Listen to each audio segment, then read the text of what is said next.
I'm going to use this disabled airsoft rifle to explain why the overturning of Chevron Deference was a victory for all Americans. Which one of these, based on the definition provided by the ATF, is considered the firearm?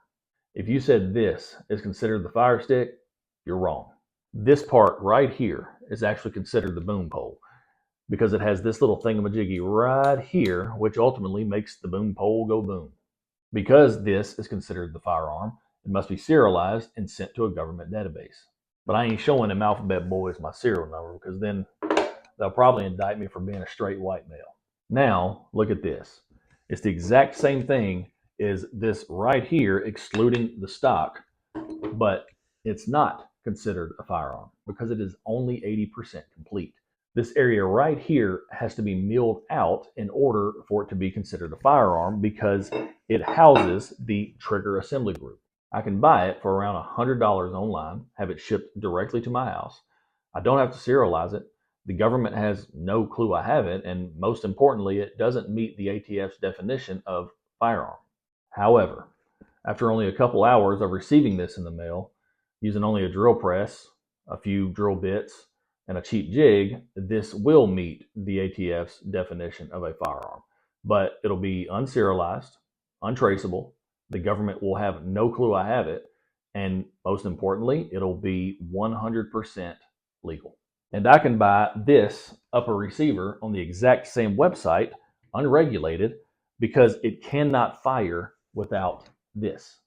So why is this important? Federal and state law utilizes the terms firearm and or gun in their text. And for some, those terms may be ambiguous or unclear as to what defines either.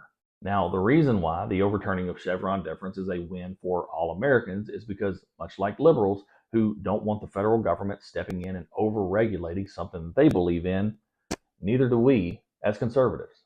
The Chevron doctrine gave the ATF the authority to change the definition of and or rules regarding what a firearm is at any given moment, which would almost certainly and unfortunately lead to millions of Americans losing all of their firearms in a tragic boating accident.